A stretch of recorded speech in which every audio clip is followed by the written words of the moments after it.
And this is the first one.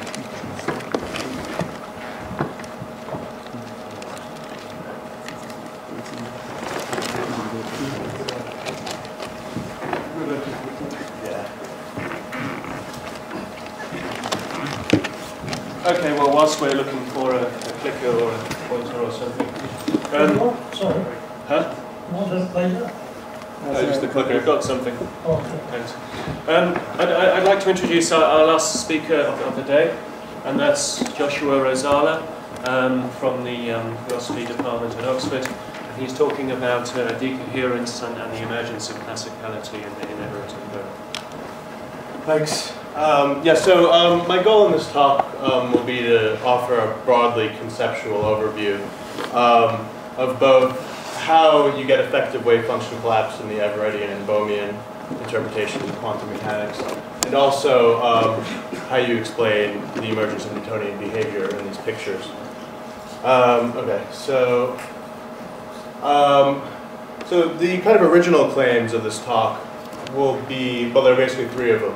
So the first is that actually the decoherence that's required to induce effective collapse in Everett's theory is insufficient to induce effective collapse in Bohm's. That is, that Bohm's theory actually requires a stronger decoherence condition on the wave function in order to induce effective collapse. The second is basically just to offer a new account of the emergence of Newtonian behavior in Bohm's theory. So one that is not based on the quantum potential. So most attempts to explain Newtonian behavior from the perspective of Bohm's theory attempt to do so by saying that the quantum potential goes to zero and regarding that as the sole criterion for classicality. Finally, I'll explain how the decoherence condition that's required for effective collapse in Bohm's theory depends on the choice of beable or hidden variable or whatever you want to call it. Okay, so section 1, I'll just describe in broad terms decoherence and effective collapse in both Everett and Bohm's theory. And in section 2, I'll go to explaining the emergence, in broad outlines, the emergence of macroscopic Newtonian behavior. So the first section is divided into 3 subsections. First, I'll explain why I'm considering Bohm and Everett together. It might seem quite a grandiose sort of project to consider both these interpretations of quantum mechanics within a single talk. I'll explain, though, why it's natural to consider them side by side. In the next subsection, I'll just explain decoherence, branching, and effective collapse in the two theories and how they differ. And then I'll move to how one understands this within the context of the decoherent histories framework, where I'm regarding decoherent histories not so much as an independent interpretation of quantum mechanics, but more as just a separate formalism for understanding the structure and evolution of the wave function. In the second section, where I attempt to kind of provide the broad outlines of an account of Newtonian behavior, first I just offer a broad kind of explanation of what I mean by classical behavior, at least for a certain narrow and relatively simple set of systems we might want to call classical. In the second subsection, I will basically briefly kind of review how one ought to understand macroscopic Newtonian behavior in Everett's theory. That's fairly well covered territory, at least according to Everettians. Then finally, I will go to discuss existing accounts of emergent classicality in Bohm's theory, and then offer an alternative one. Okay. So first I'll explain why I'm considering these two interpretations side by side. And the reason is simple. It's basically because they both share a common piece of mathematical structure, even if that structure is interpreted differently between the two theories. Namely, it's a wave function that evolves unitarily. Both theories posit the existence of a wave function that evolves according to Schrödinger's equation. And although they interpret the wave function very differently, the common mathematical structure actually makes it quite natural to examine them in tandem. Okay. So just briefly, I'll review the structure that's common to both theories, and then just the structure that Bohm adds on top of Everett. So at least the modern proponents of Everett claim that the theory really consists of nothing more than a quantum state evolving according to Schrödinger's equation. So essentially what we have is just a quantum state in a Hilbert space evolving according to the Schrödinger equation. And the Hamiltonian, at least for relatively simple systems, takes the standard form. Okay, now what Bohm adds on top of that, so Bohm contains all this structure, but also adds an additional configuration which evolves according to this guidance equation, which is basically just 1 over the mass of the particle times the gradient of the wave function's phase. Okay. So to determine the behavior of the Bohmian configuration, one must already be aware of the behavior of the wave function. So in some sense, one has to go through Everett to get to Bohm, in the sense that one needs to understand, or one needs to know the evolution of the wave function before one can determine the evolution of the configuration. So where Bohmians and Everettians disagree is primarily on whether the structure associated with the wave function is sufficient to explain experimental data, and if not, on whether the additional structure of Bohm's theory adds what the additional structure that's needed. Okay, so in Everett, the effective collapse of the wave function is induced by decoherence. In Bohm's theory, as I'll argue, it's not just decoherence, but it's decoherence specifically with respect to a configuration basis. And I'll explain in more detail what that means. Okay, so let's consider first a simple quantum measurement. So let A be a closed system, and let A be the measured system, and B be the measuring system. And note that B need not be a measuring device in any conventional sense. It's just the degrees of freedom external to A. Now, let the system start off in a product state, so where psi 0 is a state in A's Hilbert space and phi 0 is a state in B's. And let I be a complete set of states in A's Hilbert space. Then the measurement interaction, just through the unitary evolution of Schrödinger's equation, carries, so this is the expansion of psi 0. So it carries this product state unitarily into this expansion, where the phi I need not necessarily be equal to the AI, although they are in ideal measurements, so measurements of the first kind. But generally measurements need not, the phi I need not be equal to the AI. The important thing though is that the state of system B is correlated through the unitary evolution to the, well, basically to the initial kind of basis states of system A. Okay, so where Everett and Bohm differ is that essentially for effective collapse to occur in Everett, all that's required is orthogonality of these environment states. So if I consider B just to be some sort of environment, these states just need to be orthogonal to each other, and then that's sufficient for effective collapse. However, in Bohm's theory, one needs the configuration space supports of these different environmental states to have disjoint, well, to be disjoint essentially. So they need to satisfy this condition. So basically, well, essentially the place where the wave packets, the wave packets basically just need to have disjoint supports. And so that amounts to a specific kind of decoherence.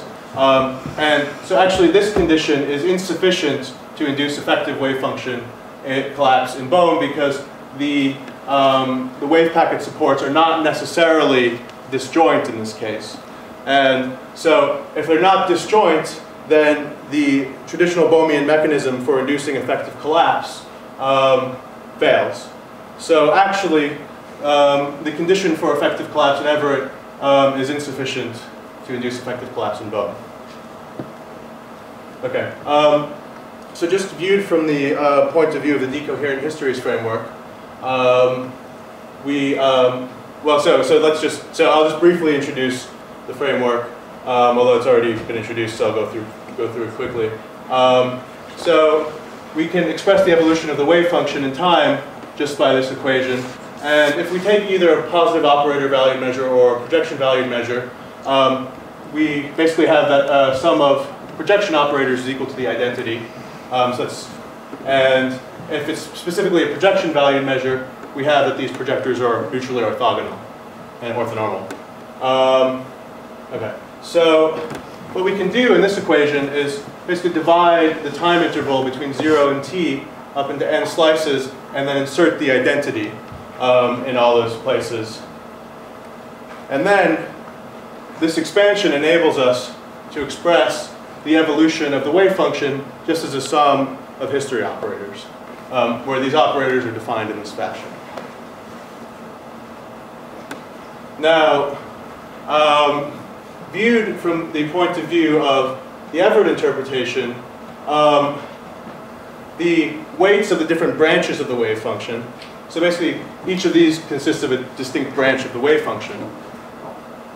So in order for the weights to satisfy traditional axioms of probability theory, one requires that these branches be orthogonal so that they satisfy the usual, that the decoherence functional is approximately equal to 0 if any of the indices differ between these two.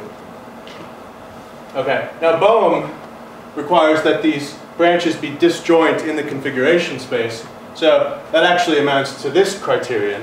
And so again, this is a stronger condition than this. Okay, now usually in Bohm theory, the configuration variables are just the positions of particles. However, in attempts to extend Bohm's theory to QED, one employs not the positions of particles as the hidden variables, but the field configurations. So essentially, the decoherence condition depends on the choice of hidden variables. So this Q, in the case of non-relativistic Bohmian mechanics, will just be the ordinary kind of, well, these will be eigenstates of configuration. Basically, they'll be position eigenstates. And in the case of, say, Bohmian quantum electrodynamics, where the hidden variables are field configurations, these will be field configuration eigenstates. Okay, so on to section 2. So having basically discussed the criteria for effective wave function collapse in Everett and Bohm, I'm now going to discuss how, well, kind of provide a loose model for how, or a broad outline of how one ought to understand macroscopic Newtonian behavior in these theories. Okay, so I'm going to restrict my attention just to a fairly simple model. So it's just basically a system that consists, it's a closed system consisting on the order of 10 to the 23rd particles, so a macroscopic number of particles. And the systems that we want to characterize as classical are the centers of mass of objects like planets, projectiles, things that obey Newton's equations of motion. Okay, so I'll split this closed system up into two subsystems. First, the relevant degrees of freedom, S, which just consist of the centers of mass. So that'll be one subsystem, and that's the one that we want to explain the classicality of. And then another subsystem, E, which is the environment, which just consists of the residual microscopic degrees of freedom. So this is a very traditional way of approaching classicality, especially in models of quantum Brownian motion, or just in studies of decoherence in general.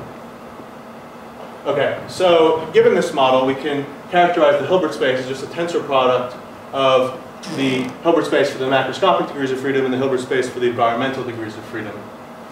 Now, the wave function will basically be a function of the centers of mass and then the residual environmental microscopic degrees of freedom.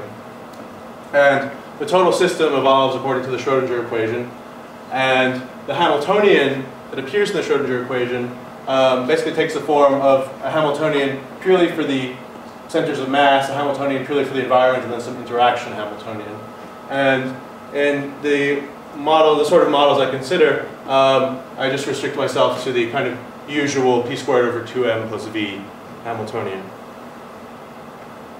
Okay, so in explaining macroscopic Newtonian behavior in Everett's theory, we essentially want to explain why the quantum state has a certain structure, namely of kind of parallel,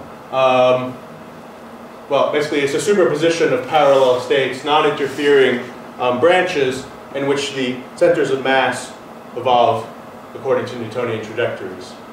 In Bohm's theory, what we ought to explain is why the Bohmian configuration for the centers of mass, so basically the hidden variable, so we can assign Bohmian configurations for the centers of mass, and we want to explain why those follow approximately Newtonian trajectories.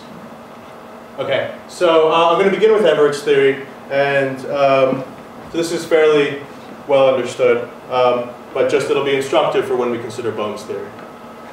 So when considering Everett's theory, first I just want to consider the case where the relevant degrees of freedom are in isolation, just as an idealization, and see how we might attempt to explain classical behavior in that context first.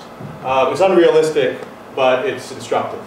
So, so for any admissible wave function for the relevant degrees of freedom, we have Ehrenfest's theorem, which is a very well-known result. And if we specialize to states which consist of narrow wave packets, then what we find is that the expectation value of position evolves according to Newtonian trajectories. So this alone, Ehrenfest's theorem, is insufficient to guarantee the classical evolution of expectation values. However, if we specialize to narrow wave packets, so long as they remain narrow, we have that these expectation values obey Newton's second law. So that seems like a promising starting point. However, there are a number of problems with it. So generally, the wave functions of a system like S do not consist solely of narrow wave packets. They can be superpositions of wave packets. And moreover, those wave packets tend to spread over time. So, so these wave packets, especially when the mass is small, so when you have a microscopic system like an atom or a proton or an electron, its wave packet will tend to spread rather quickly, and so the Newtonian behavior will not persist over time. Moreover, as I mentioned earlier,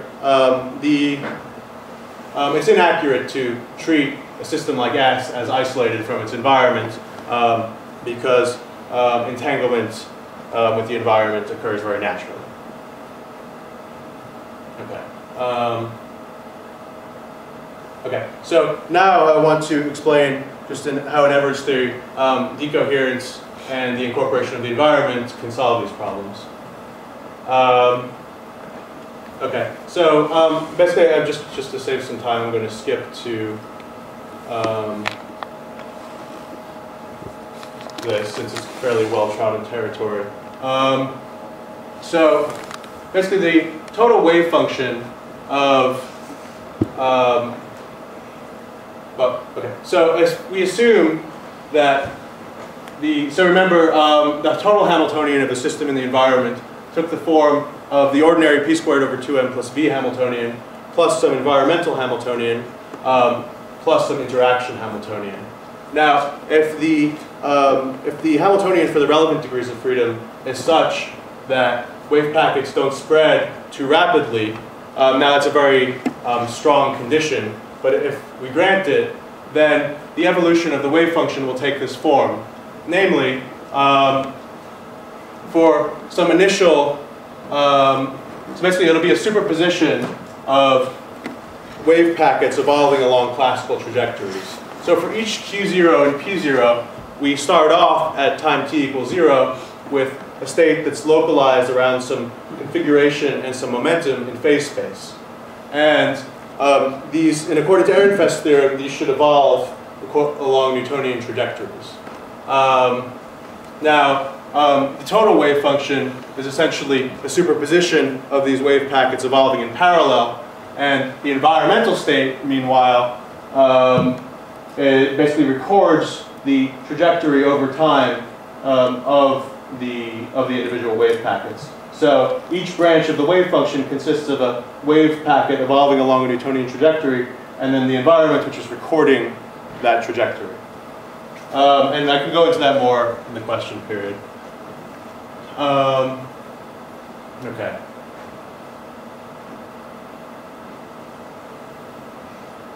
Okay. So now I'm going to go into how to account for Newtonian behavior in Bohm's theory.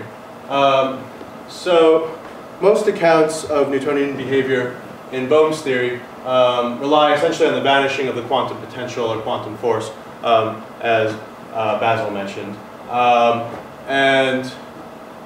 It's only been developed in detail, really, the quantum potential approach, for cases in which the system under consideration is isolated. So not for open systems, but just for closed systems. Some of these accounts briefly mention decoherence. However, decoherence has not really been fully incorporated into a Bohmian account of Newtonian behavior. And that's what I hope to do here. Okay. So, alright, so again, I'll begin as I did in the Everett picture by just considering the relevant degrees of freedom as an isolated system, and then I'll explain the need to consider the environment later on. Okay. So in this case, again, we just consider S with a Hilbert space and a vector in a Hilbert space that evolves according to the Schrödinger equation, and then we have the Bohmian configuration of the centers of mass, so I'll call these capital Q, and they evolve according to the standard guidance equation. Now, there are two popular ways to regain classical Bohmian trajectories in isolated systems.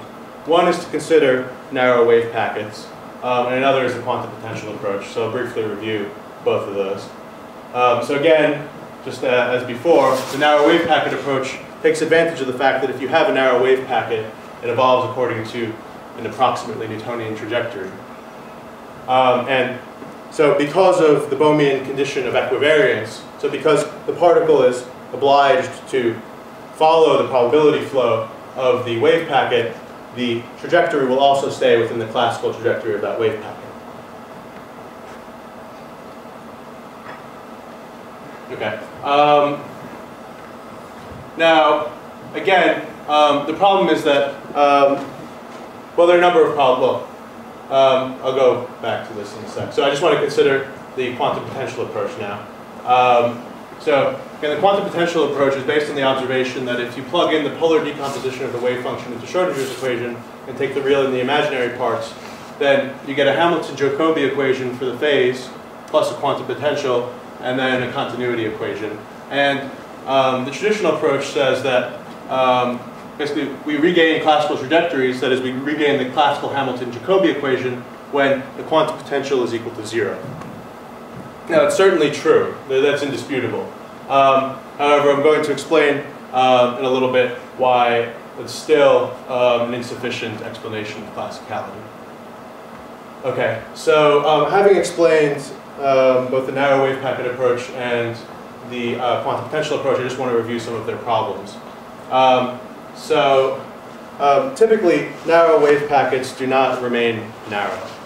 So again, they spread, and that will induce a non-Newtonian trajectory on the Bohmian configuration of the centers of mass.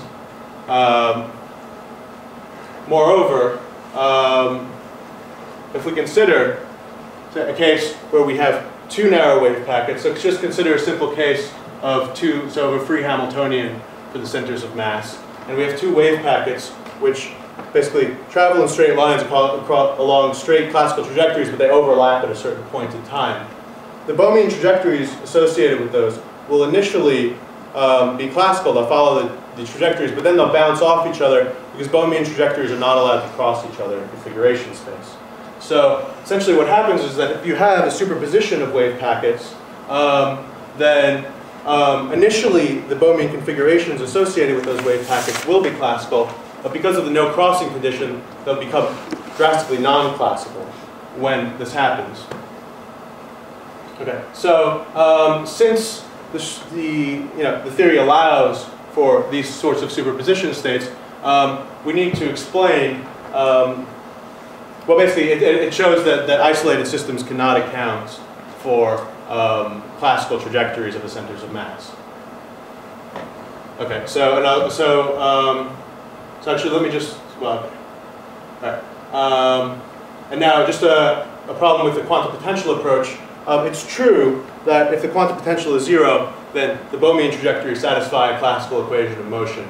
However, the quantum potential in macroscopic situations cannot generally be relied upon to remain 0.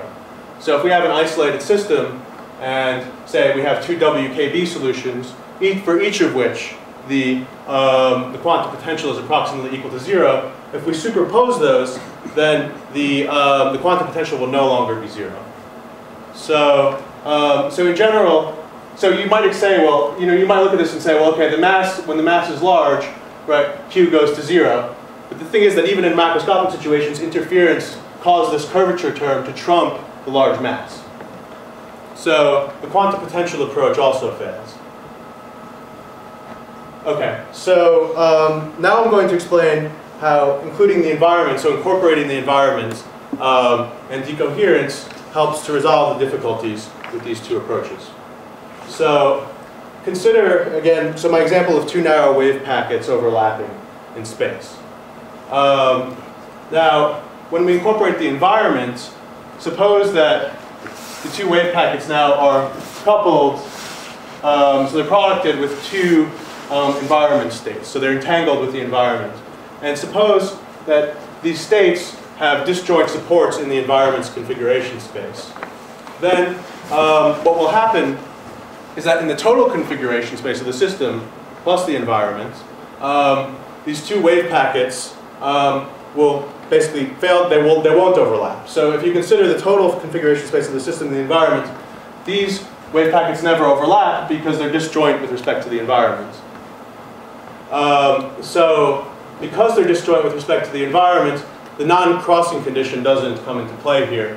And what happens is that the Bohmian configurations of the centers of mass associated with these 2, just use the label, associated with these 2 wave packets will basically just, they'll follow the wave packet. So the Bohmian configurations of the centers of mass will remain classical because of the disjointness induced by the environment. Okay. So again, as I said before, in order to fully understand the emergence of Newtonian behavior in Bohm's theory, one needs to consider the structure of the wave function. And as I said before, the structure of the wave function in a classical system will take the form. So if you have, say, a planet, the center of mass of a planet, it'll take the form of basically a narrow wave packet evolving according to a Newtonian trajectory. But the environment will record that trajectory. And so the total wave function basically takes the form of a superposition of those different branches, in each of which the center of mass is a different classical trajectory. Okay, now in Bohm's theory, if the stronger decoherence condition is satisfied, so if these environmental states are disjoint in the environment's configuration space, then you will get a classical evolution for the centers of mass. So, and the reason for that is if these have disjoint supports in the environment's configuration space, then basically all these branches, so these branches for each different initial condition of the wave packets, these will be disjoint. And so they'll follow disjoint evolutions. And so the configuration of the center of mass will follow the evolution of the wave packet.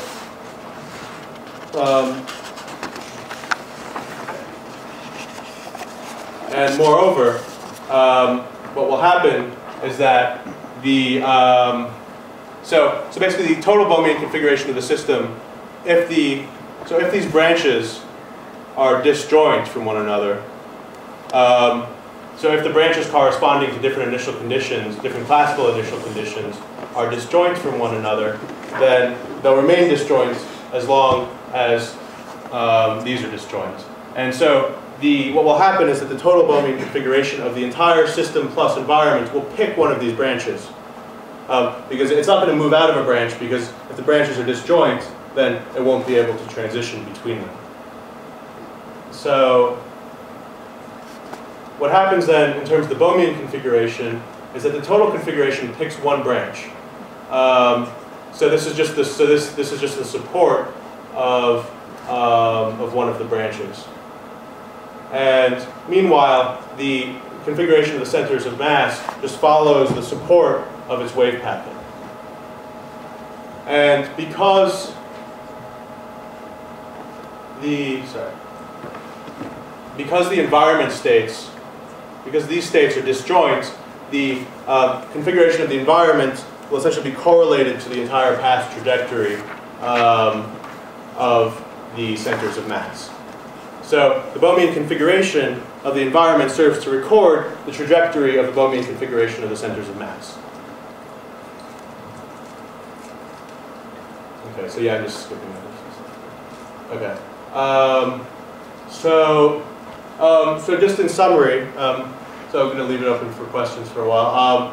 Effective wave function collapse in Everett and Bohm require two distinct conditions. And so the condition for collapse in Everett is weaker than the condition for collapse in Bohm, and that's a fact that's not often acknowledged, if ever.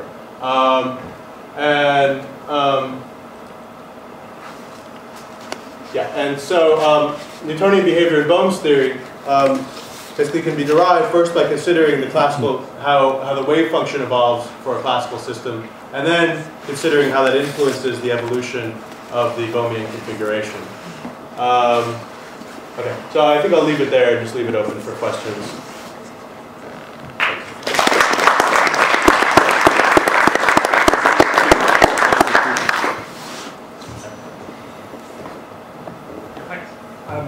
Thanks for that. I had a question about something you said quite early on about the effective collapse conditions for Everett. Yeah. I thought maybe you were being a bit too easy on the Everettians. So you said that the only requirement was that the pointer basis was orthogonal. But isn't uniqueness also in the quantum condition? And isn't that something that Bohm can solve simply because they already have that basis? Well, yeah, I mean, but if you have, I mean, in principle, if if you have orthogonality, say, so if they're disjoint, say, in momentum space rather than in position space, strictly speaking, Everett would permit that because the branches of the wave function are dynamically independent, so there's no interference. So essentially, the simple orthogonality suffices to ensure that there's no interference among the branches. And so it's the dynamical independence of the branches that Everettians regard as granting kind of independence to these different branches or worlds. Can I follow up on that? Mm-hmm. Yeah, so the example I had in mind was, suppose that your system is a spin half particle and your measurement operation is a Right. And they entangle into a spin singlet. Mm. Then that is a spherically symmetric state, so it seems to me that the Everettian just requiring orthogonality of the pointer basis will not decide whether spin Z has been measured or spin X or Right, so there's an additional condition of irreversibility. So in typical conditions, right, and in typical measurement situations, your measuring apparatus, your environment will contain many degrees of freedom. So yeah, typically in a measurement situation, right, you'll only get that irreversibility when the measuring apparatus contains a large number of degrees of freedom. Right, so I agree with you, but now that's a stronger condition, and it's something that the Bohmian doesn't have to go along with, because they can say, well, I really... Well, they do, because it's not irreversible in Bohm, unless you have a lot of degrees of freedom. Because the disjointness of the wave packets, right, can be reversed if you only have a few degrees of freedom. But if you have many, then it can't be. Thanks. Are there any other questions? We'll go on then. We'll go on. We have one more. There is a bit of time. Okay, this last question. So it wasn't clear to me that the role of effective collapse was the same for the Everettian and the Bohmian. So it seems to me that the Everettian needs effective collapse as part of their story of saving the appearances, whereas it's not clear to me that the Bohmian needs that story at all. Yeah. Because they already have. They already have definite configurations. Yeah. Is it so? It seems to me that it's more of it's more of an emergency for Everettians to get a story of effective collapse. Well, you need this this disjointness condition for the Bohmian in order to get the Born rule back. Because the probabilities for the individual branches will only match the Born rule probabilities if the packets are disjoint. So that's just a result that you can prove in Bohm's theory. Because essentially what happens is that the entire initial wave function is normalized to 1, and you're only going to get the usual coefficients, the usual probability weights, if those packets are disjoint. Yeah. Okay, let's thank Joshua again.